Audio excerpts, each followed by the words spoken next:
Эрхэм үндэт үзэгчтэй та бүхэн сайхан цуцгааж байна уу? Монгол түмний их баяр наадмын өмнөхөн Монголын үндэсний олон нийтийн радио телевиз цэнхэр лекцийн хойморт Монгол улсын ерөнхийлөгч Захиагийн элбэг доржийг урин оролцуулж байна. Өнөөдрийн ярилцлагыг сэтгүүлч Цагааны оюун дээр Мөнхөөгийн Амар Баяр бит хоёр хөтлөн хөрөх болно. Ингээд бидний урилгыг хүлээн авч их өргөндөө бас биднийг хүлээн авсанд их баярлалаа. Тэгээд танд бас баяр наадмын мэнд хүргэе.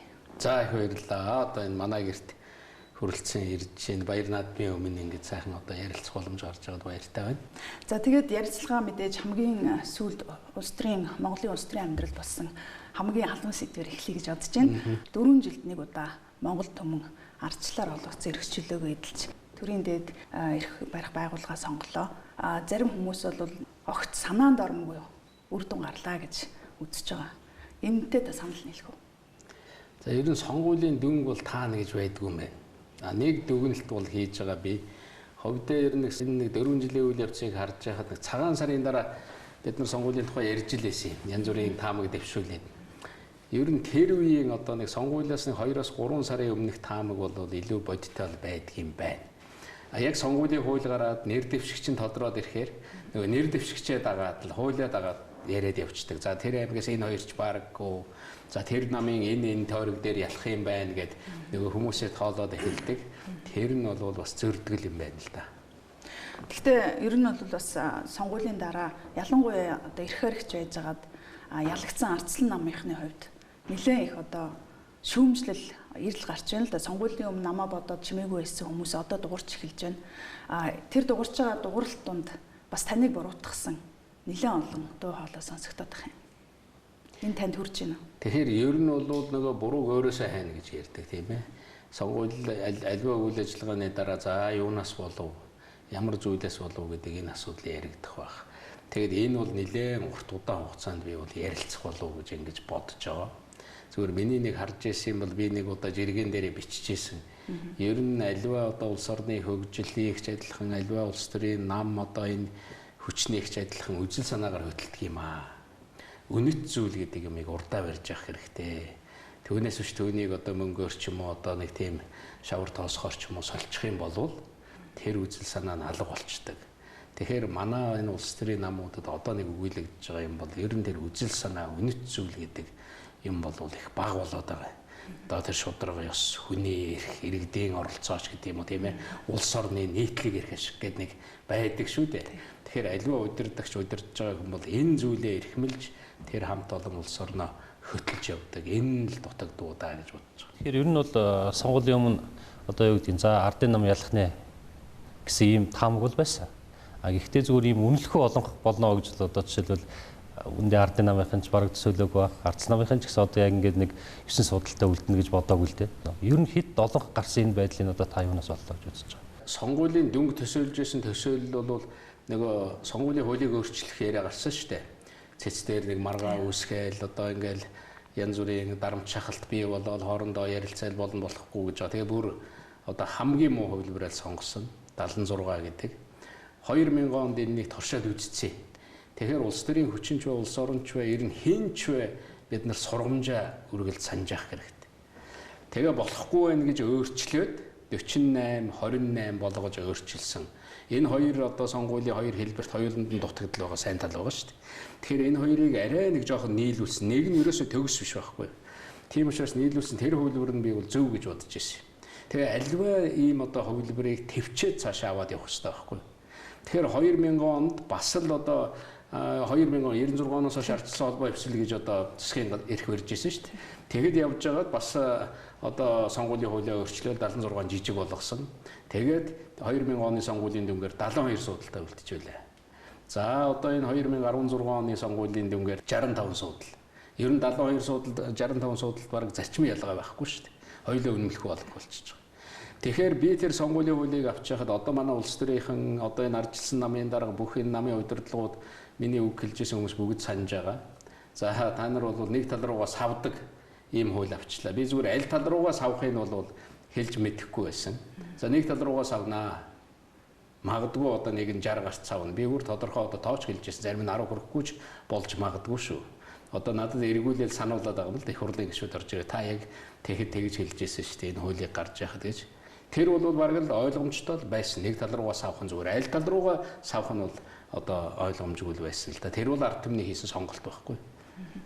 Гэхдээ энэ сонгуулийн энэ тогтолцооны энэ гажигыг харахад одоо савлаа гэж ярьж байна тийм ээ. Яг процентоор аваад үзэхэд бол ардын нам бол бас яг 65 үнэлэхүй олгох болохоор хэмжээний ард түмний санал аваагүй шүү дээ.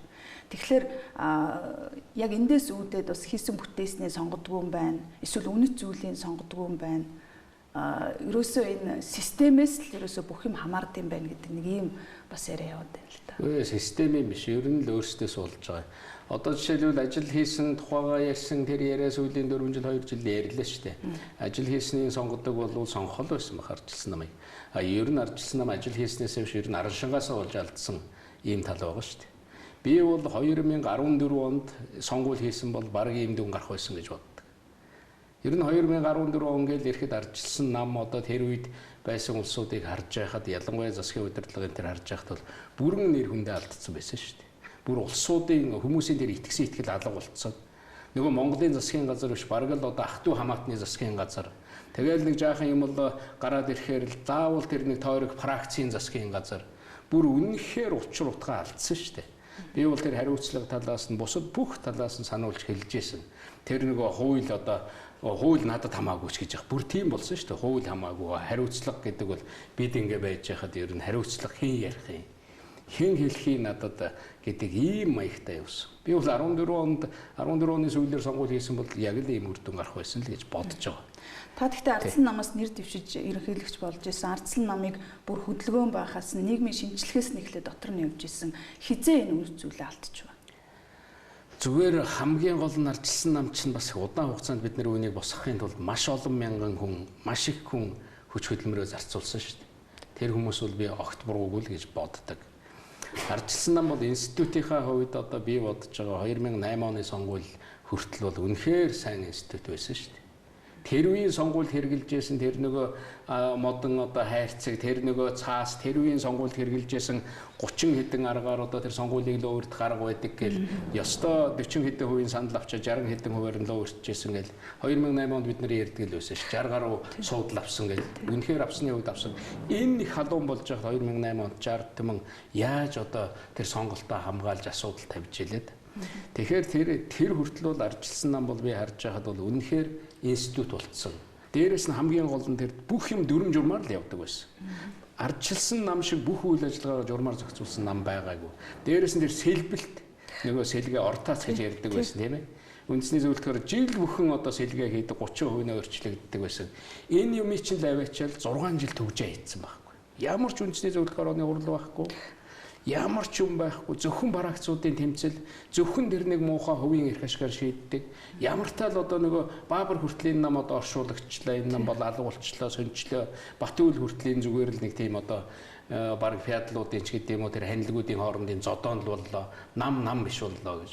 Тэгэхээр айл тэр 2008 оноос хойшоо явсан тэр 4-6 жил дотор энэ үнэт зүйлийг бол үнэхээр сонирхсон л даа. Түүний л үр дүн. Түүнээс биш ард түмэн гинт одоо нэг сонгуулийн бас хууль өөрчлөгдснөөс болоод саваад байгаа юм биш. Ер нь бол өөрчлөгдөөгүй байсан ч гэсэн иймэрхүү ардчилсан намд хатуу дүн тавих байсан баг ард иргэд бол иймэрхүү сонголт хийх байсан бараг л харагдаж байна. Намын нэр хүнд одоо муу байснаас болоод ер нь их хурл засгийн газар дээр байгаа одоо намын удирдлагууд одоо хоорондоо төнжингүй байснаас болоод нийслэлд одоо Батүлийн баг ялагдчихлаа гэсэн үг л одоо Батүл даргаас өөрөө хэлж илээ л дээ. Нам ер нь одоо бас манай нийслэлийг чирээд нь гачлаа шүү гэдэг. Ер нь орон нутгуудад ч гэсэн ер нь бас Цахим аймгаас бусад бүх аймагт Монгол Ардын нам ялсан. Та бас энийг яг ингэж харж байгаа юм. Ер нь хүний эв түнжин биш аливаа асуудлыг дүрм журмаараа шийдээл явдаг. Тэр гишүүдийнхаа үгийг сонсоол тэр артаацаа хийгээл яг институтаа улам бэхжүүлэл явсан бол ийм асуудал ерөөсөө гарахгүй байсан. Нөгөө талаас нь сая бол үнэхээр одоо бас энэ Монголын ард түмний хувьд ч гэсэн нэлээд том хохирол бий болчихж байгаа юм л да. За би хувьдаа тэр 76-ыг ерөөсөө байж болохгүй гэдгийг бол үргэлж сануулж хэлж ирсэн. За дээрээс нь миний нэг байр суурь бол энэ нийслэлийг одоо аймагуудтай энэ улсын их хурлын сонгуулийг энэ удаад давхцуулж хийж болохгүй. Хамгийн том нэг хохиролтой юм бол нийслэлдээ тэгээд 20 аймагтай нэг тал нь ингээд дамгаа болчоор бас үндэ энэ бол ард түмэнд учирж байгаа том хохирол нөгөө талдаа бол ардчилдч одоо учирж байгаа юм хохирол гэж хэлж болно. Ер нь манай улс орн чи энэ нэг хоёр намын өрсөлдөө тэгээд хамтын ажиллагаач гэдэг юм уу энэ зүйлээр урагшилж явдаг байсан. Одоо их хурлын гишүүд хүртэл дээр үе за бүр 72 гишүүнтэй байхад хамгийн уйтгартай парламент л гэж ярьдаг байсан. Одоо 65. Одоо гишүүн болоод ирсэн чинь юу вэ? Тэр нэг 30 хэд 20 хэдүүлээ суучаа тийм ээ нэг 41 тал нэг 40 суудал нөгөө тал нэг 30 суудалтай өрсөлдөөд тэгэл өстө наан цаана гэл асуудлаа ингэ шийдээд явж байгаа чинь хэрүүлтэй мэт харагдж явж үнэхээр олон цонхороо болоо зарчмаа бариад хуулиа бариад хариуцлага тооцоод явж ирсэн их зөв байж дээ гэсэн ийм юу гарч л байгаа. Тэгэхээр одоо гарч ирсэн их хурл засгийн газрын хувьд бол үнэхээр энэ хяналт хариуцлагын асуудал бол хамгийн чухал болох нь л дээ. Харин яг эндээс үүдээд би хариуцлагын тухай асуух гэж байлаа. Та бас хариуцлагын тухай ярьж ирсэн алдаа гаргаад, дутагдал гаргаад, ард түмний итгэлийг хүлээж чадахгүй байгаа. Улаан цайм одоо буруу зүйл хийгээд байгаа юм зүйлсийг зөвхөн 4 жил болж бүр ингэж сүнж мөхийг хүлээж ээж л ард түмэнд үн тавьдаг ийм систем байх чинь бол бас учир дутагдaltaй байгаа юм биш үү? Энэ дундаас нь яаж болохгүй байгаа улсуудыг гаргаж болд юм бэ? Одоо таны лүгийг сонссонгүй дэгээ зарим нь над тэгжилээс. Би энийг байн хэлж сануулж өөрөөсөө шалтгаалах бүхэл ажлыг хийжсэн шүү дээ. Би тодорхой нэр хэлээд улсын хурлд нэр дэвшиж болохгүй энэ хүмүүс бол одоо болох хэрэгтэй гэж хэлжсэн. Би тодорхой нэр хэлээд ерөөсөө улс төрөөс гарах хэрэгтэй.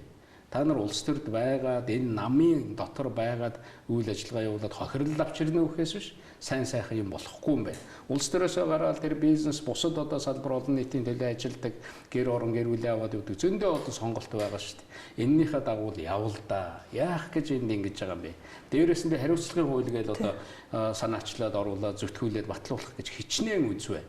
Их хурлын гишүүн одоо гэмт хэрэгт холбогдоод ирэх юм бол хуулийн байгууллага үнэхээр үндэслэлтэй асуудал тавьбал шууд одоо жирийн иргэн шиг л болох хэрэгтэй шүү дээ.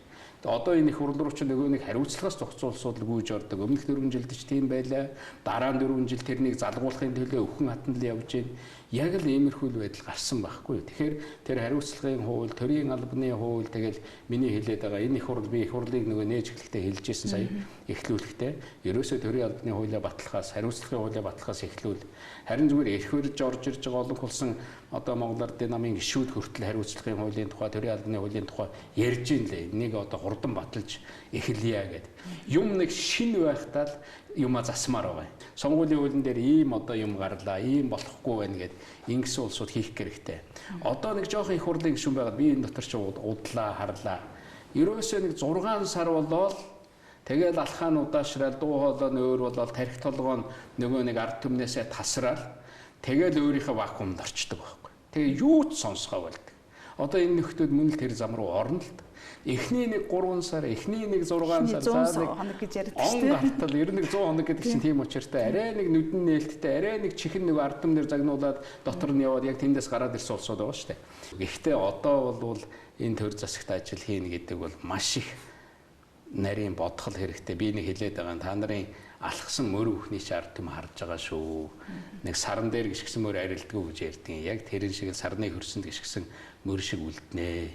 Тэгээ шийдвэр гаргах болоход л яг тэр юм сэрдгий шүү. Хүмүүс бол хизээч мартахгүй. Ардын ой санамж гэдэг бол хатуу нэхэлтэй байдгийг шүү гэж сануулаад байгаа. Одоо мэдээж сайн юм ал бошуухан амжуулж хэцүү асуудлуудаа яриасаа л гэж би бодож байна. Сонгуулийн асуултыг би дахиад хүмүүр байна л та. Яагаад гэвэл үнэхээр бас би бас дотор нь ардсан намд бас хэсэг хугацаанд ажилласны хувьд тэр дунд бол маш их гомдлууд байна. Тэгээд тэр бас нэг гомдлын нэг нь яахын аргагүй тэр сонгуулийн санал хураалтын яг урд өдөр болсон тэр Эрдэнэтийн 49% монголчууд авлаа гэдэг асуудал. За энийг одоо ингээд ерөнхийлөгч Ташкентд очиод хийчлээч гэдэг юм уу тийм ээ? Тэгэхээр нэг юмыг бол ойлгох хэрэгтэй. Хувилдаа боллооч гэж яг шиг яриа гарч байгаа. Ер нь засгийн газрууд хоорондоо хувилдана гэж байхгүй шүү дээ. 3 улсын төр хувилдана гэж байхгүй. За дээрэс нь нэг юм хэлэхэд одоо жишээлбэл Монголын засгийн газарт одоо төрөгдөөд юм аль нэг орны засгийн газар асуудал шийднэ гэж байхгүй л дээ. Тэгэхээр 3 улсын уулзалтын үеэр бол 3 улсын уулзалтын л холбогдлолтой асуудал яригдчихэж байгаа.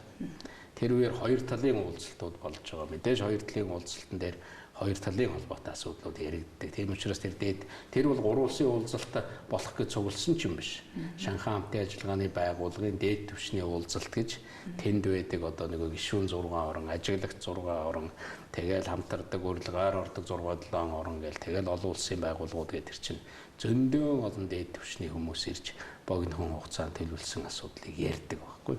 Тийм учраас тэрэнд л зориулж очсон. Тэрний дундуур харин Монгол одоо идэвхтэй ажиллаж тэр 3 улсын уулзалт зохион байгуулах тэр чиглэлийн ажлууд тэгээд хоёр талын уулзалтууд гэдэг богинохон хугацаанд их л ажил одоо амжуулж ярилцсан л да. Ерөнхийдөө сонгуулийн уурамсгал гэдэг юм уу, сонгуулийн мэдээлэл дарагдаад хүмүүс бол одоо яг 3 талын уулзалтын мэдээллийг бас төдийлөн анзаараг өнгөрчих боллоо. Зөв сүүлд нөхөд харж байхад бол бас нэг 30 гаруй юм төсөл хэрэгжихээр одоо бас томоохон 2-3 том баримтчгууд гэрээлзэрт гараа өсгөх зорсон гэсэн юм мэдээлэл одоо бас би бол нөхөж харж ирсэн. Тийм. Та бол одоо яг энд ямар баримтчгуудад гараа өсгөх зорсон, ер нь одоо Монголд ямар ач холбогдолтой гэрээлзэрүүд уулзалтууд хийчихв гэдэг мэдээллийг өгөөч. Ер нь Монгол улс, Оросын холбооны улс, бүгд найрамд Хятад улсын төрийн тэргүүнүүд ерөнхийлөгч нар нь гуруулаа ингэж сууж одоо уулздаг юм бол ер нь манай төвхөнд байгаа гэдэг манай 3 улсын төвхөнд. Гэхдээ энэ бий болоод одоо 3 дахь уулзалт нь саях бол өмнө 2 уулзалт гэсэн. Эхний уулзалт бол ерөнхийдөө гуруулаа суугаад энэ нэр нь болж гэнэ үү гэдэг нэг байр суурь илэрхийлсэн.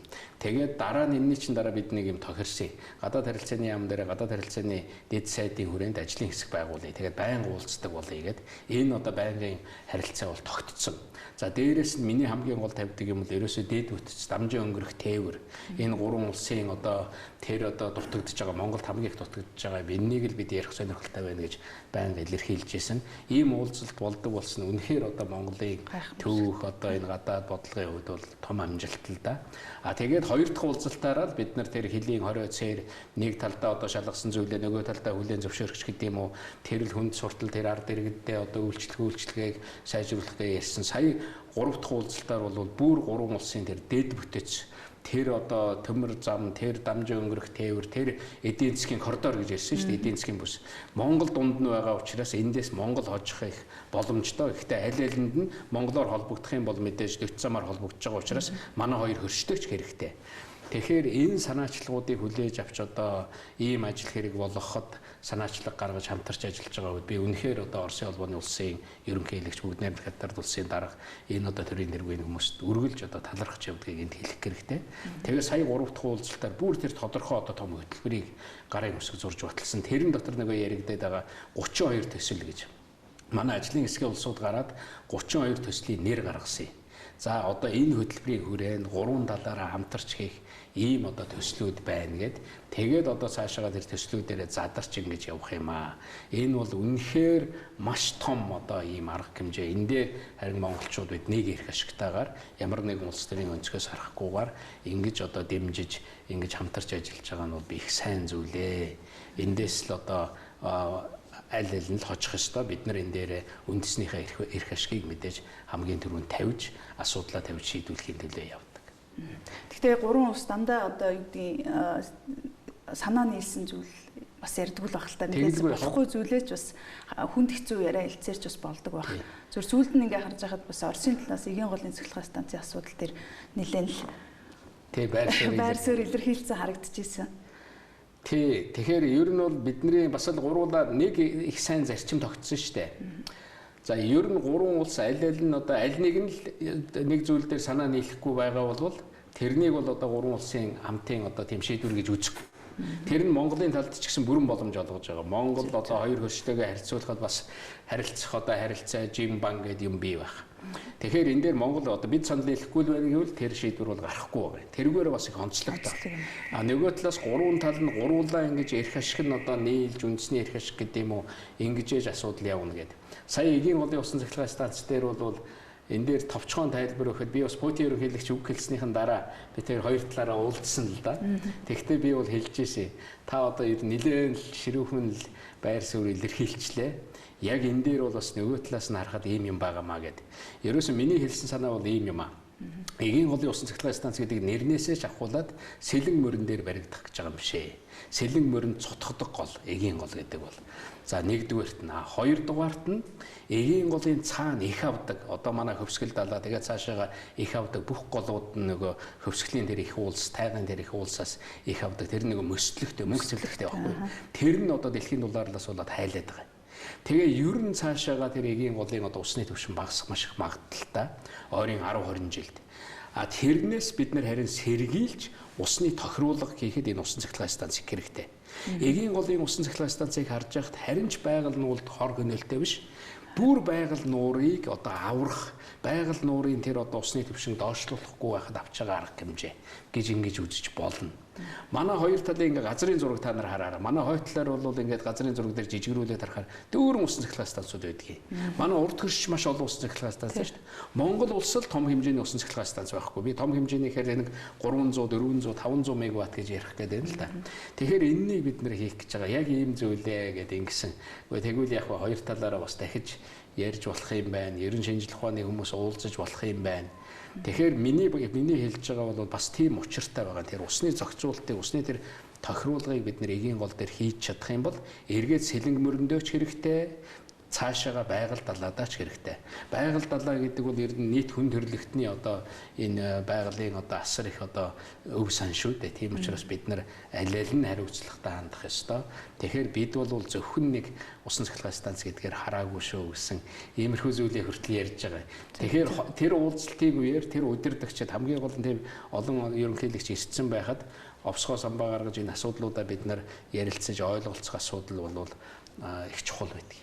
Илүү дотночилсан маягтай, илүү их тийм нэг төвшний маягтай ийм уулзалтуудын үр дүн үнэхээр Монголд одоо хэдий дүр өгөж өгөх бол энэ одоо ингээд цаашаа энэ чигээрээ Монгол улсынхаа нэр хүн дээр ингээд цаашаа үргэлжлэх баттай суур бий болж чадсан уу? Баттай суур бий болдгоо яг хөө. Одоо энэ бол дараачийн ерөнхийлөгч нарын үед ч юм уу дараагийн засгийн газрын үед явна. Тэгээ манай нэг сайхан уламжлал биш үү? Ер нь гадаад бодлогын асуудал дээр бид нар уламжлалаа хадгалдаг. Альч засгийн газар, альч нам эрхэнд гарсан байсан түүнийг зөрчдгөө гэсэн ийм уламжлалтай. Өөр нэг юм бол 3 талын уулзалтан дээр бас нэг маш тодорхой зарчим байдгийн. Хоёр талаар хэлэлцэж ярих асуудлаа хоёр талаараа л ярив. Гурван талаар ярилцах одоо тэр дамжаа өнгөрөх тээвэр, хил гайл одоо тэр эдийн засгийн коридор, тэр одоо нөгөө газын хоолойч гэдэг юм уу, төмөр зам, авто зам гэд энэ зүйлүүдээ нөгөө талын зам, торгоны зам гэж ярьж байгаа. Мөн Аз Европын санаачлаг гэж Орсын холбооны улсын байгаа энэ зүйлүүдээ л ярих. Эннийгээ бас их тодорхой заг хязгаарыг гаргаж ярих хэрэгтэй. Тэгэхээр энэ суур бол их сайн тавигдсан л гэж ингэж хэлж байгаа. Тэгээд жилээс жилд уулзалтаас уулзалтанд ахис дэвшил гарна. Дараачийн их сайн мэдээ бол Си Жинпин дарагч хэлсэн Путин ерөнхийлөгчдийн дээр бол дэмжлэгтэй байна лээ. Дөрөвдөх уулзалтаа ер нь Улаанбаатарт хийхийн төлөө ажиллая гэж. Ер нь 3 талын уулзалтыг бид нар бас нэг зүйл талбар ашиглаад байгаа юм л да. Тэр нь Шанхай хамтын ажиллагааны дээд түвшний уулзалт жил бүр болдог. Яг тэрний хажуугаар хийгээд байгаа. Тэгэхээр бас бусад улс орн хүртэл гайхаад байгаа. Одоо нэг бусад оролцож байгаа бас үгүй Монгол одоо энэ хоёр том оронтой ингээд тусдаа суугаад юм. Та нар яаж ийм одоо хийж чадваа, яаж ийм механизм бүрдүүлвэ гэдэг ийм асуудлыг бусд нь хүртэл одоо гайхаж тэгээ үнэхээр энэ Шанхай хамтын ажиллагааны уулзалтын үеэр бол Монгол бол хамгийн идэвхтэй бас ажилдаг, бодлогоо ойлгуулж ингэж хамтарч ажиллаж байна. Хоёр хөрштэйгөө бусад улстай гэдэг. Би бас энэ уулзалтын үеэр тэр бусад улсын ерөнхийлөгч нартай уулзсан. Казахстаны одоо ерөнхийлөгч Нурсултан Айбишевич Назарбаевгаатай бас их тодорхой зүйлүүд ирсэн. Өөрийн үед ер нь манай хоёр орны харилцаанд бас шин сайхан мэдээд уулдах байхаа л гэж би бодож байгаа шүү дээ. Би яг сая асуусан, яагаад асуусан юм бэ гэхэлэр манайчууд ингээд төр зэсэг өөрчлөгдөхөөр бас юмнууд өөрчлөгдөд идэг шүү дээ. Зүгээр миний санаж байгаагаар дахиад би Эрдэнэтийн асуудал руу ярих чинь л та. Зөвхөн Эрдэнэтийн 1% авах гэж Монголын засгийн газар хэдэн жил тэмцлээ тийм ээ. 50 байсан шүү дээ тийм ээ. Тэгээд тэр их тэмцлийн дунд хэдэн засгийн газар солигдож байсан. Оросын тал бол бас илүү их өөр байр суурьтай нэг тал руу нь одоо хандсан ч байт юм байрсан. Тэгэхээр энэ хിവэрээ үргэлжлэхүүл гэдгийг гол нь асуух гэдэг юм л да. Ер нь эргээд Эрдэнэт гэдэг асуултыг та хоёр өмнө хөндсөн. Би сая бид нар бол 3 тал руугаа явчлаа. Одоо Эрдэнэт рүү нэлээд анхаарч ярихад нэг зүйл бол одоо тэр 50 байхад яаж 51 болох вэ? бүр 2003 онд штэ нөгөө их хөрийн асуудлаар яригдж байхад уг нь Эрдэнэтийн хөгжим болвол манай нөгөө газрын баялагын нөгөө нөөц ашигласны төлбөр гэж байдаг, орон ялтай гэж яриад байдаг шүү дээ. Одоо хүмүүс их сайн мэддэг бол түүгээрээ төлсөөр байгаад Эрдэнэтэд нөгөө Оросын талаас оруулсан хөрөнгө оруулалтаа бүгдийг төлсөн шүү дээ. Тэгээд төлөөд ирсэн чинь тэр төлбөр нэг хоёр талдаа яваад шимтгэл юугаараа яваад ахаар Эрдэнэтийн хүн Монголын талдаа бараг 70% болж ирсэн. 2003 он юм шүү дээ. За 70 биш юм аа гэхэд 51 болгох тухай хэлцээр бол одоо нэлээд дээр хийгдчихсэн. За тэгээд энэ яваад 70% болгох гэж адил нэг өөр шийдэж гэнэ гээд тэн дээр царцаацсан байхгүй юу? 40-с 51 дээр явж царцаацсан. 2003 онд 70% болж байгаа гэдэг чинь нэг төлбөр жил яваад байсан бол одоо дид бол зүгээр л 100% Монголын талд ирчих боломжтой байхгүй юу? Ямар ч мөнгө зарахгүйгээр, ямар ч асуудалгүйгээр. Тэгээд өрн дотор оруулаад царцаагаа шийдсэн учраас саяын тэр худалдан авах гэдэг юм уу, тэр Монголын талын аж ахуй нэгж оролцож худалдаж авчирж байна. Монголын талдаа Эрдэнэтийн 49% ирж гэн гэж ярьж байгаа нь хэрэлдэ. Тэгэхээр Эрдэнэтийн одоо 49%-ийг монголчууд авлаа гэж нэг хэсэг нь бол бас Монголдо ирсэн сайн гэлдэг чинь. Нөгөө талаараа бол за энийг одоо авсан процесс нь одоо юу гэдэг те монголчууд хэлэлгүйгээр засгийн газар одоо юу гэдэг аваад олон нийтэд мэдэгдээд хөрөнгөний мөржөөр дамжуулаад ч юм уу юм нээлттэй байдлаар хийж болох байсан юмыг баг ингээд нууцаар нэг худалдаа хөгжлийн банкны охин компанид өгчлөө. Энэ бол одоо буруу юм аа гэсэн байдлаар шүүмжилж байгаа хүмүүс байна шүү дээ. 49% шиг 51% шиг байх хэрэгтэй байна. Эрдэнэт үйлдвэрийн одоо бүх үйл явц өнгөрсөн үйл явц бол хоёр орны засгийн газрын хэлэлцээрээр явдаг. Тэр хэлэлцээрээ шийдсэн гэрээгээр явдаг. Одоо бол Монгол улсын хуулиар явах болж байгаа.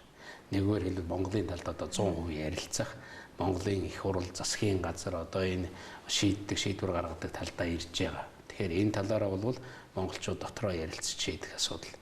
Харин үүнийг одоо улс төрийн хэрүүл болгоод нөгөө нэг ховжив тэгэл атааж өтөө манайхан ч айхтар атаа байгаа шүү дээ. Ер нь харж байхад бол Эрдэнэт үйлдвэр ягаад тэнд одоо очиж байгаа тэр худалдаа хөгжлийн банк ч гэдэг юм уу юу болов энэ болов тэнд очих ёстой энд очих ёстой гэдэг юм уу ингээл бөөн асуудал. Тэгэхээр миний нэг барьж байгаа байр суурь бол ерөөсөө энд ямар ч цэг тасал үлдээлгүйгээр бүхнийг ил тодор ярих хэрэгтэй. Яг юу болсон юм? Энэ ямар үйл ажиллагаа болсон? Энэнийг би энэ их хурл засгийн газар хийнэ гэж бодож байгаа. Сая чирэн сонгуулийн үеэр тэгж амласан байх гэж санаж байгаа шүү дээ. Тийм учраас бүх байгаа асуултанд, бүх байгаа хардлаганд бүр одоо нээгээд ямар ч эргэлзээгүй болтол нь энэ асуудлаа ярих хэрэгтэй гэсэн ийм л байр суурьтай байгаа. Энэ их хурл засгийн газар хийж чадах уу? Хийж чадна шүү дээ. Одоо ийм 65 хүнтэй ийм ерөнхий сайдаа томилоод засгийн газараа томилоод явж байгаа засаг их хурл хийж чадахгүй бол хэн хийх ёстой. Тэгээд дээрэс нь ард түмний эрх ашиг тэнд одоо нийцүүлж бүх зүйлд хуулиндаа нийцүүлж шийдэх хэрэгтэй. Миний барьж байгаа бодлого бол биерээсөө хамгийн гол барьж байгаа юм бол тэнд байгаа үйлдвэрлэлийн хэвийн үйл ажиллагаа алдагдаж болохгүй. За дээрэс нь тэнд байгаа одоо ажилчдын эрх ашиг ерөөсөө хохирч болохгүй. Энэ үйл ажиллагаад манайхан Эрдэнэт л гэж яриад байна. Энэ чинь уг нь Эрдэнэт Монгол Орос Цэветмет гэж одоо тэр том бааз. Монгол Орос Цэветметгээ цаана бор өндөр гээд бас хот вэ, бас хүмүүс вэ, бас амьдрал вэ. Тэр асар хүнд одоо баахан өртөө байгаа. Эрдэнэтийн нөхцөл байдал ч бас тийм сайн биш шүү дээ. Засгийн газрууд дуудаал мөнгөө төрүүлэл авч яадаг, татвараа төрүүлэл өг гэдэг, зээл аваад өг гэдэг бүхэл асуудлууд. Тэгээ маш их өр зээл, иймэрхүү зүйлүүд бий. Хүнд нөхцлүүд байгаа. Энэ бүхнийг гаргаж илрүүлж ярих хэрэгтэй. Харин тэр нэг хувийн төлөө хэдэн засгийн газар хэдүүлээ бүгд явж ирсэн 49% нь ингээд монголчууд ингээд аваад ирж байгаа. Монголын засгийн газар худалдаа хөгжлийн банкн дээр санхүүгийн үйлчлэгээ үзүүлээд олон улсын хүрээнд ил тодор шийдэгдэж байгаа. Энэ нөхцөл нь аваад ирсэн бол тэр бүх зүйлээ нээж ярилцах хэрэгтэй. Энд бол би нуух ямар ч юм байхгүй гэж бодож байгаа. Миний хувьд энд нуух, болгоомжлох ямар ч зүйл байхгүй гэдгийг энд бол одоо бас их тодорхой хэлэх нь зөв байх л гэж бодож. Одоо хүмүүсийн өксөд байгаа шиг гэдэг юм уу? За одоо 49%-ийг одоо ингээд буцаагаад одоо хөрөнгөний бирж руу гаргаад за худалдаа хөгжлийн банкнд танаа төлсөн 500 сая чинь Монголын засгийн газар өгчөө. За танах бол одоо ингээд энд бусадтайгаа адилхан энэ компаниудтай адилхан энд их оролцоод яваач гэдэг юм. Ингүүл нөгөө нэг авлаад ирсэн хүмүүстэй бол бас шудрагч санагдана. Тэгээд ихгүй болохоор одоо юу гэдэг нөгөө талтай олон нийт бол за эдгээр чинь ингээд сая сонгуулийн өмнө бол Эрдэнэтийг бид нар шийднэ 49% нь одоо бас ингээд энэ төр мэдлэлтэй авж байгаа энэ шудраг байдлаар асуудлыг шийднэ гэдээ амлцсан шүү дээ. Тэгээд ингээ хүлээгээд байдаг. Энийг одоо ер нь хууль зүйн гэдэг юм уу ямар шийдэх гэж байна. Зүгээр бүх хувилбарыг нээлттэй ярьсан дээр гэж бодож байгаа. Тэрний дотор тэр одоо сая ярьж байгаа хувь цаач гэдэг юм уу бүх хувилбар нээлттэйс харин их популизм болгож хэрэггүй юм байна. Одоо нэг 5-7 хувьцаа гэж яриад одоо тэгээ тэр нэг тийм популизм болоод засгийн газар өмнөөс нь бараг мөнгөний төлдөг тэрний эргэл ард түмэнд төлнө шүү дээ. Нэг тиймэрхүү зүйл болж хувраад байгаа. Битээ популизм хийгээсэ. Үнэхээр хувьцааны тухай ярих гэж байгаа бол Эрдэнэ төвлөртэй насаараа ажиллаад яг одоо тэр хөдөлмөрийн гэрээнийхээ дагуу тэтгэвртэй суудсан ч улсууд бий. Тэнд ажиллаад одоо мэрэгжлийн бас тийм одоо өвчин зовлон тийм одоо мэрэгжлийн асуудалтай гарсан ч улсууд байдаг. Зөвхөн тэр хүрээлээрээ шийдэх үү тийм ээ. Тэр нээлттэй хөнгөлөлттэй байдлаар шийдэх үү. Нийт ард түмэнд нийт хүмүүст тэгэл ингээл ихэлвэл энэ бол ерөөсөө бүр ойлгомжгүй юм болно. Би бараг энэ дээр ч гэсэн Оросын тал бол болгоомжилсан байх. Оросын тал бол Монголыг сайн мэднэ шүү дээ. За ингээд их хурл засгийн газар гээд ингээд ярих юм бол эдгээр хоорондоо зодолдоод нөгөө 5-7 дээрээ зодолдож 10 жил болж байгаа шиг Эрдэнтийг сүйтгэх гэж бодсон байх гэж бодож байгаа шүү. Тэгэхээр зүгээр энэ улсууд ярьж байгаад тэр ном журмынхан дагуу тэгээд Монголын одоо засгийн газарт нь мэдэгдээд тэр засгийн газар нь мэдээд тэгээд тэр засгийн газар нь хаалтаа уралдаанаараа шийдээд хоёр засгийн газрын гарсан шийдвэр байгаа шүү дээ. Хоёр засгийн газар яг тэнд нууцсаад байх юм ерөөсөө байхгүй. Хоёр засгийн газрынхаа дөрмийнхаа хүрээнд шийдсэн. Шийдээ тэр их хурлд мэдээлэх ёстойгүй тэр бүх зүйлээ мэдээлэх хэрэгтэй. Тэр нөгөө сонгуул болж байсан учраас мэдээлж барайгүй байх. Тэрнийг одоо мэдээл одоо нэг тал нь бүгдийг ухал да. Тэр сайхан бэлгийн засгийн газрын үед хийцсэн гэж байгаа бол одоо нөгөө тал нь бүгдийг авлаа шүү дээ. Юунд болгоомжлоод байгаа юм бэ? Юунаас хойш татаад байгаа. Би энэ дээр бүх юмыг нээлттэй ил тод хэлэлцүүлээд дүрм журмынхан дагуу шийдэх нь зүйтэй. Монголынхаа тоогоонд ороод ирлээ. Нөгөө л нэг 5-7 тоогооны үлгэр гэдэг шиг ийм л юм болох вэ. Тэгээд энэ дундаас харин одоо эдийн засгийн юм уу мөнгө төгрөгийн ашиг олох гэж улс төрчид хүмүүс гүйлдэж ингэж одоо хачин муухай юм болох вэ. Энэ болж өгвөл тэр хуулийнхаа дагуу аж ахуйн нэгжийн хууль тэр одоо бусад Монголд байдаг зохицуулдаг хууль дүрмийнхаа дагуу зөв шийдэгдээсэй л гэж ингэж бодож байгаа. Та шинэ ерөнхий сайдыг хүлээж авч уулзахдаа нэр дэвших хүлээж авч уулзахдаа бас Эрдэнэтийн асуудлыг яриад тодорхой яг энэ иймэрхүү байдлаар бас нэг юу өгж явах шиг гэсэн тийм. Надад бол энд одоо болгоомжлох санаа зовох юм ерөөсөө юу ч байхгүй. Хамгийн сайн тал нь бол яг хоёр улсын гэрээгээр хилцдэг байсан бол одоо Монголынхаа тоогоонд ороод ирсэн байна. Тэгэхээр монголчууд бол хоорондоо дотроо нээлттэй ярилцах бүрэн боломж байгаа гэдэг л бол хамгийн сайн мэдээ юм байна л да тийм ээ. Би Оросын талч гэсэн тэгж итгэж байгаа. Ер нь тэгж илэрхийлж байсан. Тэгээ та нар бол энэ асуудлаа ингээд дотроо ярих байлгүй дээ тийм ээ. Бүр төрийн одоо дээд түвшинд ингээд тэр ойлголцол дэмжлэгийг аваад ингээд одоо шийдэгджээ гэсэн ийм л ойлголттой байгаа шүү дээ. Тэр нь ч гэсэн одоо Оросын холбооны улсын ерөнхийлөгч Путин надтай уулзахдаа хэлж ин лээ. Би ерөнхийдөө дэмжиж байгаа, би дэмжиж байгаа л гэж. Тэгээ би дэмжиж байгаа. Тэгэл болоо. Энэ бол өөр юм их ярьдгүй шүү дээ. Тэнд суугаад энд очино юу гэж засгийн газар хоорондоо хөвөлдөнө гэж байхгүй шүү дээ. Тэр тусмаа Оросын холбооны улсын засгийн газар өөрийн улсын эрх ашигыг ардаа тавиад хөвөлдөнө гэж байхгүй. Монгол улсын засгийн газар хөвөлдөнө гэж байхгүй. Хоёр ерөнхийлөгч тийм юм хийнэ гэж байхгүй. Тэгэл дэмжиж байгаа. Тэгэл болоо. Тэгээд тэр нь хууль дүрмийнхаа дагуу Монголын газар нутаг дээр ирэхээр Монголынхаа хууль дүрмээр харин шийдэгддэг бол монголчууд ийм хэмжээнд энэ үйлдвэр ийм эдийн засаг аваад явах чадвартай болно гэдэг чинь бол энэ бол асар том үнэлэмж юм байгаа юм да. Дараа нь бол энэ бол би түүхэнд их сайнаар бичигдэж үлдэх байх. Өнөөдрийн энэ харлуулад байгаа хүмүүсийн энэ мууг битээ биелэлээ олоосоо Эрдэнтийн дон дээр юм уу суучих, Эрдэнтийн одоо үйл ажиллагаа самуурч хүнд байтал битгий ороосоо гэсэн ийм л юм байгаа. Үнэхээр цаашаа одоо яг социализмын үед бол Эрдэнэт үйлдвэрийн 30 жилийн одоо үйлдвэрийн насын тэгэд тооцож байсан юм. Одоо энэ чинь 1978 оноос хойш 30 жил айл өнгөрцөн. Тэгээд одоо цаашаа бид нар яаж энэ шилжилтээ хийх вэ? Бид нар ярьдаг шүү дээ аливаа нөөц дуустдаг гэж. Гэхдээ одоо харахад бол бас нэлээд ингээд боломжтой зөв шилжилтээ хийгээд үнэхээр энэ Эрдэнэ тот үйлдвэр энд бий болсон баазаа зөв ашиглаад дахиад ингээд шилжүүлээд ингээд ажиллах бүрэн боломж байгаа. Харин энэ дээр бас шинэ боломж гарч ирж байна уу да тийм ээ. Одоо тэр хувийн хавшил, тэр хувийн хяналт, тэгээд тэр олон улсын тэр одоо стандартын дагуу явах юм бол дахиад өргөжих боломж байгаа шүү дээ. Зөвхөн Эрдэнэт гэдгээрээ биш бусад одоо том газар өргөжөөд бусад одоо улс оронд ч гэсэн тэр одоо үйл ажиллагаа яваад эргүүлээд Эрдэнэтэд эргээд тэр ажлын байр нэмэгддэг. Эрдэнэт Монголын хувьцаанд энэ улам сайнаар нөлөөлөд явах энэ чиглэлд нь л одоо харж шийдлээ гаргах байлгүй дээ. Ер нь монголчууд чи ярьж явж байгаа л ухаантай шийдвэр гаргаж чаддаг да. Би тэгэж бодож байгаа. Тийм боломж улс төрийн нөхцөлийн хувьд энэ засгийн газар их хуралд байгаа шүү.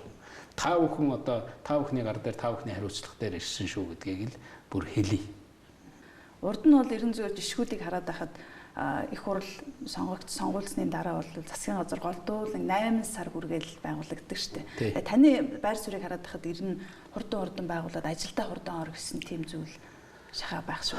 Тий, би одоо ерөнхийлөгч болоод 2 удаа энэ одоо их хурлын сонгуулийн дүнг хүлээж авч 2 удаа их хурлын энэ одоо тангараг өргөх нийт бие бүрэлдэхүүн тангараг өргөх хурлыг даргалж байгаа юм. Нэг нь 12 онд байлаа. 12 онд ч бас хэцүү байсан шүү дээ. Та нар санаж байгаа бох. Намууд хоорондоо ойролцоо гарцсан. Энэ тойрог дээр тийм тойрог дээр тийм сонгуул болсон хойно хүмүүс өрсөлдсөн хойно тэгэл гомдсон, сансан, болсон болоогүй гэж ярьдаг бүхэл зүйлүүд байгаа.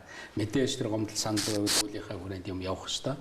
А миний барьдаг гол шийдвэр бол ард түмэн сонголтоо гаргачлаа. Нэг сонгуулийн нэг онцлог байдаг шүү дээ. Яг сонгуулийн нөгөө оройны 22 цаг болсноос хоошоо дүн гараал ирэх юм бол ерөөсөө ард түмний сэтгэл санаа бол ойлгомжтой л болчтой. Харин энэ жилийн сонгуулийн нэг сайн юм байлээ. Би сонгуулийн ерөнхий ороотой ярьсаар байгаа тэрнийг хий гэж хийлгсэн. Яг тэр сонгуулийн дүн танаад ингээ компьютероор шууд ирдэг юм бол тэрнийг дэлгэцэн дээр харуулчихлаа. Тэгээд дэлгэцэн дээр харахаар амар байгаа биз дээ. Тэнд 94% явж байгаа 100% боллоо, ийм боллоо. Хэн маргах юм бэ? Яг хараад бодит байдлаар сонгогчд бүх юм хараа сууж байгаа. Жинхэнэ ард түмний сонголт гэдэг чинь тэр байхгүй. Ард түмний дээд шийдвэр дэлгэцэн дээр гараад алавжаад явчихж байгаа. Тэгэхээр энэ үднэс миний нэг барьж байгаа юм бол өмнө нь бас 8 сар гараад бүр 7 сар гараад бүр наадмын дараа ихэнх их хурлын бүрэн эрх хэрэгжсэн байдгийг 90 оноос хойш харах юм бол харин 12 онд 7 сарын 8-нд өнөө 7 сарын 9-нд их хурлын би одоо тангарыг өргүүлж ирсэн. Энэ жил бол 7 сарын 7 хавцаа. Одоо ийм ингэж өргөж ингэж байгаа.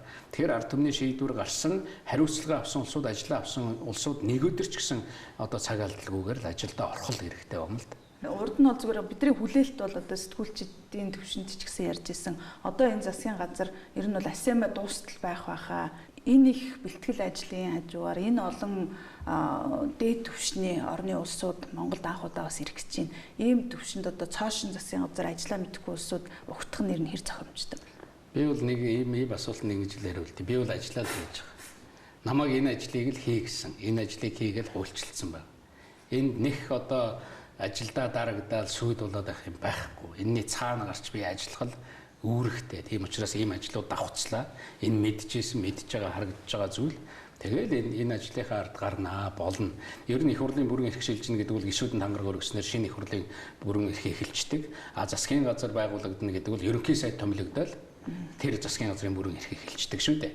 Би одоо 2004 онд ерөнхий сайд болж ирсэн. Тэрний дараа манай засгийн газар бүр 8 сарын сүүл рүү очиж одоо эмхлэгдэд дуусч ирсэн.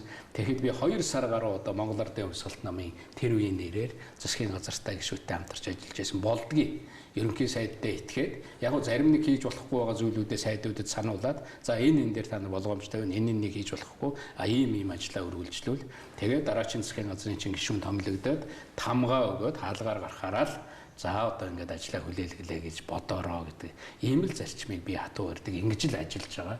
Ингэж шинэ ерөнхий сайттай одоо их хурлын шинэ дарга нартай ярилцсан би энэгээрээ явах байх гэж бодож байна. Тавд ерөнхийдөө бас шинэ ерөнхий сайтыг хүлээж авч уулзахдаа давхар дээлийн асуудыг дахиад хөндөж ирсэн. За ерөнхийдөө одоо үндсэн чигүүргийн яамдаас устчин болоод ядаж гаднаас томилогдох юм байшгүй л гэдээсэн. Гэхдээ яг би хөндөөгүй ер нь ерөнхийдөө энэ ард түмний гэдэг юм уу нийт сонгогчдын сэтгэл зүй энэ дээр баг очиж л дээ. Тийм учраас Монгол Ардын нам одоо сонгуульд орохдоо хүртэл мэргэжлийн засгийн газар байгуулнаа. Бид нар энэ одоо их хурлын гишүүн засгийн газрын гишүүн байхыг одоо ялганаа. Тэртээ тэргүй их ажил байгаа. Их хурлын гишүүд маш их ажил, засгийн газруудын гишүүд маш их ажил давхардуулж хийж болохгүй гэдэг ийм одоо хөтөлбөртэйгээр ийм яриатаагаар ороод энэнийг бол дэмжсэн гэж ойлгож байгаа. За Монгол Ардын намын зүгээс нөгөө өмнө нь одоо ирэх барьж явах үед ардчилсан намаа ирэх барьж явах үед нөгөө тавьдаг байнгын шаардлага шүү дээ. Нөгөө дээл өмсөө жагсаалаа хийдэг. Тэгэл нөгөө сонгуулийнхаа одоо машин энтрээр одоо тэр тахил өргөж байгаа энэ төр хүртэл байдаг байсан. Тэгэхээр ийм зүйлүүд бол сөрөг хүчин байх, юу байхад янз бүрийн ийм илэрхийллүүд гарч л байдаг. Одоо эргээд төрийн сандал дээр сууна гэдэг бол өөр байдгийн шүү. Хариуцлага гэдэг өөр байдгаа. Энэ хүмүүс бол би их сайн ухамсарлаж байгаа л гэж ойлгож байна. За ингээд шинэ ерөнхий сайд маань томилогдчихлоо. Асемын бэлтгэл ажил бол 2 жилийн туршид хийгдсэн. Яг нь сайн талууд бол одоо яг ингээд цаг дулаараад ирэхлээр их сайхан бүтээн байгуулалтууд явж байна. Хот маань маш сайхан болж байна. Хүмүүсийн сэтгэл санаа бол гоё байна. Нөгөө асемыг шүүмжлээд байсан улсууд маань одоо ийм сайхан идэм үү гэж бас нүдэнд харагдах зүйлээрээ дүгнэж ийн л да. Зүгээр яг улс төрийн төвшөнд гэдэг юм уу? СМ-ийн бэлтгэл ажил ер нь хэр хангагдсан бэ? Бид нар бэлэн үү? Хийсэн юм, сурсан юм хоёр хүнд үлддэг ч гэдэг. Хийсэн юм хоттой үлдэн, Монголдоо үлдэн. Монголчуудын энэ үеэр энэ бэлтгэлийг хангах гэж сурсан юм бол Монголын ард түмэнд үлдэн. Дараа нь ийм хэмжээний хурал, ийм хэмжээний олон улсын арга хэмжээ зохион байгуулахад ерөөсөө төөртгөө болчихно. Улс төрийн хувьд энэ дээр одоо бүгдээрээ бас нэг ойлголттой байгаа. Бид нар ч одоо энэ гадаад бодлого улс орныхоо нэр хүндийг бодохоор нөгөө нэг нэрээ бодё, нэрээ хичээе гэж ярьдаг. Тэгэхээр яг энэ дээрээ бол Монгол уламжлалаараа гэдэг юм уу? Үндэсний эрх ашиг гэдэг талаас нэг л байгаа. Одоо ерөнхий сайд томилогдвол ерөөсөө би одоо хадаг цагаан эдийн засгийн ээжийг өргөн барайл тэгэл хажуу талд миний өрөөнд одоо СМ-ийн ажлын хэсгийн хуралдаан дээр бит хоёр хамт суугаал танилцаад эхэлсэн. Тэгэл маргаашийнхаа ажлаа мөн энэ СМ-ийн одоо нэг гол зохион байгуулагдах газруудаар явж ажилдаа танилцах энэ ажлуудыг хийж байгаа. Үнэхээр маш их ажил амжуулсан. Би бас нэг бүтэн явж тойрсон. Манай цагдаагийн байгууллагын төвшөнд ямар их ажил хийгдсэн байна. Манай одоо хүчний байгууллага, хуулийн хэлтийн байгууллага, тагнуулын байгууллага, за дээрэс нь зочид буудлууд, тэр хүлээж авдаг нисэх буудлыг л та нар үзэх юм бол ямар их олон өөрчлөлтүүд хийгдэж тэнд одоо тэр олон онгоц зогсоох барих. Үнэхээр одоо 2 жилийн өмнө бодоход бол ийм их ажил хийх байсан юм бол яандаа гэж бодох л байсан байх. Тэгээд автсан. Энэ одоо үйл ажиллагаан дээр манай ажлын хэсэг, ард иргэд, төрийн байгууллага, хувийн хөвшил бүгд оролцоод сайн хийж байгаа. Гэхдээ л одоо сүүлчийн бас санаа зовоохоор бэлтгэл ажил дээр дутуу гэж хэлэхээр тийм зүйлүүд бий. Тэгээд энэ амралтын өдрүүдэд ерөөсөө л амрахгүй, энэ наадмын өдрүүдэд амрахгүйгээр ингэж ажиллана. Энэ бол Монголын нэр төр, Монголын нэр сайнаар гарах ёстой. Тийм учраас бүгдээр л хичээж ажиллаж байгаа. Сан дээр бол одоо 30 гаруй орны төр засгийн тэргүүр гэсэн мэдээлэл гарч байгаа шүү лээ. Тэгээ мэдээж одоо ингээд чуулга уулзалтуудад оролцоо, салбар уралдаануудад зарим нь оролцоод өгүүлээд ингээд чуулган бололтгоор болчихно. Энийн хажуугаар бол одоо юу гэдэг мэдээж хоёр талын уулзалтууд гэдэг юм уу ийм юмуд болох ба. Ер нь гол ямар арга хэмжээнүүд болох ба. Та жишээлбэл одоо яг энэ үеэр хичнээн улсын төрийн гэдэг юм уу, хичнээн улсын засгийн газрын тэргүүнтэй уулзахаар төлөвлөж байгаа. Би ер нь 2 жил тутам энэ СМ-ийн дээд хэмжээний уулзалт нөгөө Европ, Азийн аль нэг оронд болоход дандаа очиж исэн. Тийм учраас надад бол маш сайн ойлголт байгаа. Тэгээ одоо бол хүлээж авч байгаа орны хувьд бүр их ачаалттай байна. Монгол улс бол даргалж байгаа, даргалагч орн. Ирж байгаа бүх ерөнхийлөгчтэй би уулзна. Ирж байгаа бүх ерөнхий сайттай уулзна. Монгол улсын ерөнхийлөгчтэй уулзъя гэж бүгд хүсэл тавьж байгаа.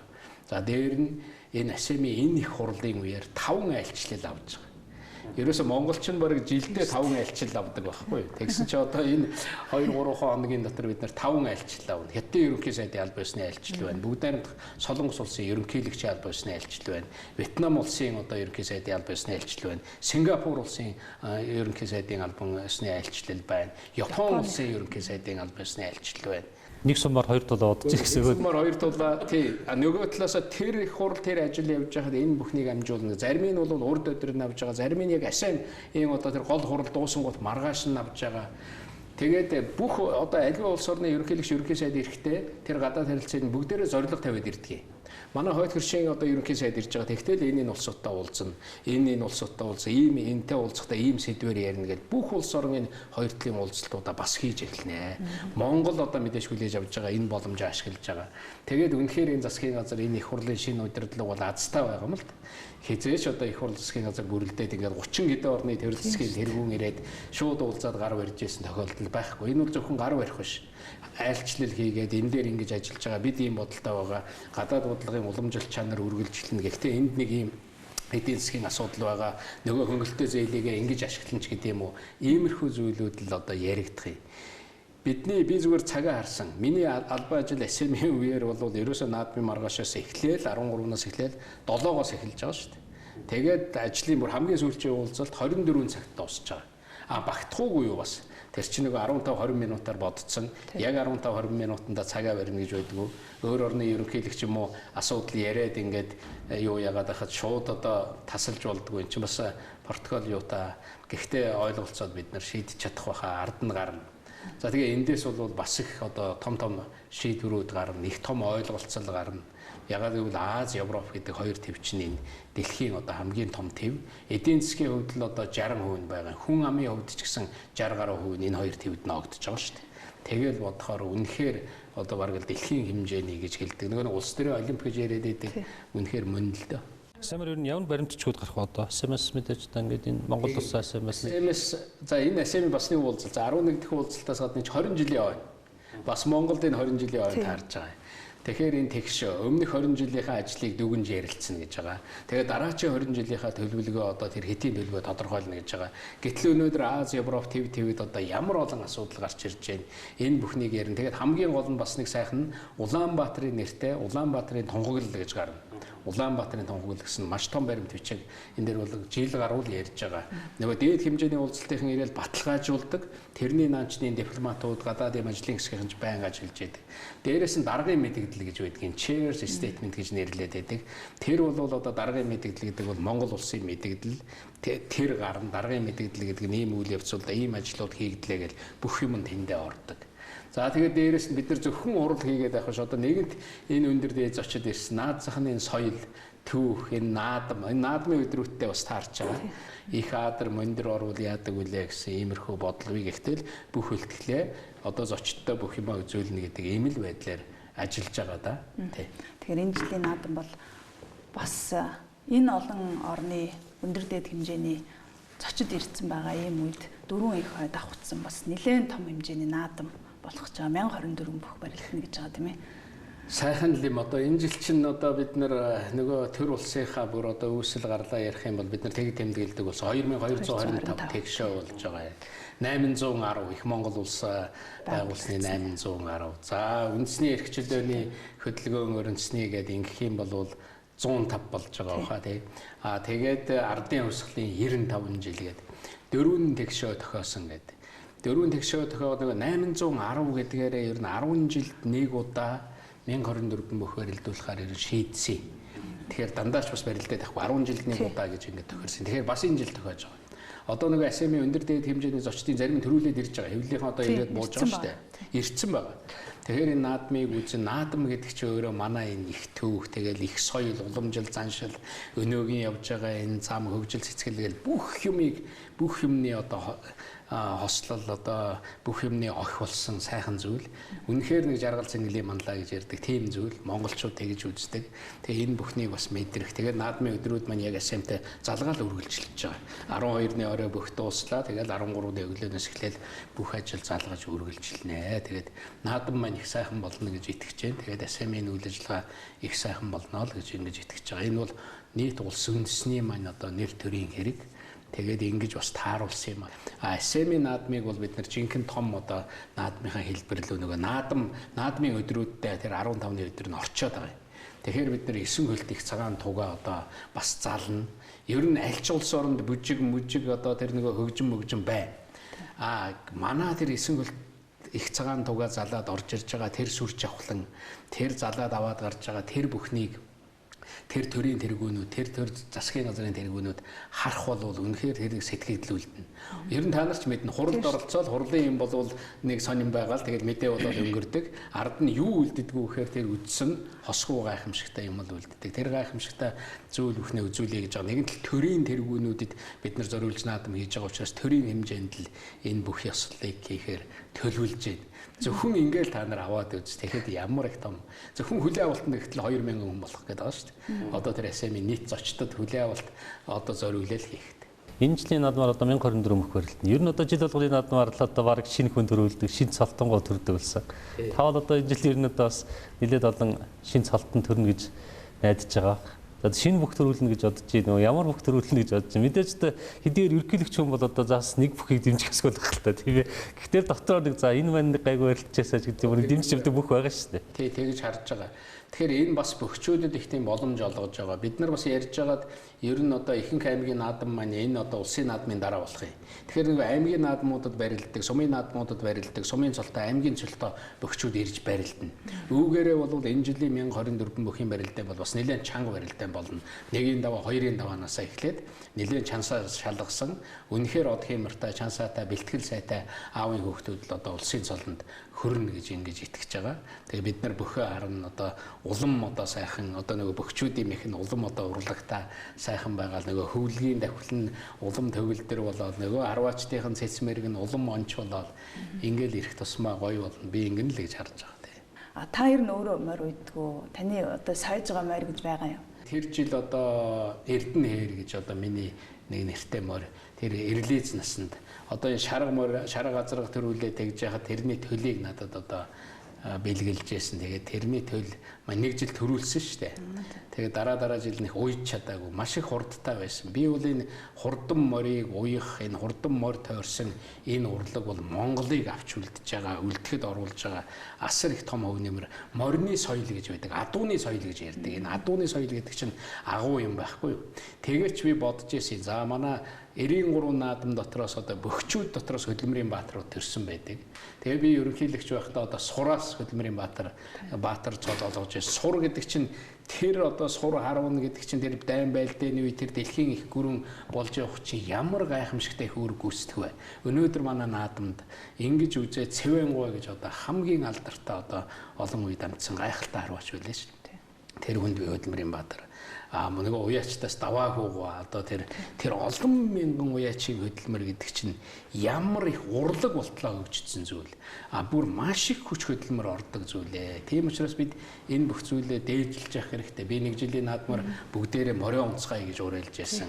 Мортойгоо наадамдаа ирье гэж уриалж байсан. Мортойгоо Монгол гэж хөдөлгөөр нүүлж байсан. Манай одоо үндэсний телевиз одоо дэмжиж оролцож байсан. Зүгээр одоо ерөнхийлөгч болохоор одоо бүхэн юмруул нэг орж чадахгүй ямар барилдалтай биш, засуул хийлтэй биш. Гэхдээ энэ жил бас нэг одоо шинэ бэлэг барих юмсан л гэж ингэж бодож байгаа шүү дээ. За тэгээд тэр бэлэг бол Монгол түмнийг наадмыг улам бас сайхан хөгжөөж сайхан наадам болох болтугай гэж эргэж байна. Тэгээд бидний урилгыг хүлээн авч цэгэрлэгцэн амирт тухалсан эрхэм ерөнхийлөгч танд баярлалаа. Сайхан наадараа. За их баярлалаа. Тэгээд наадмаараа сайхан наадараа.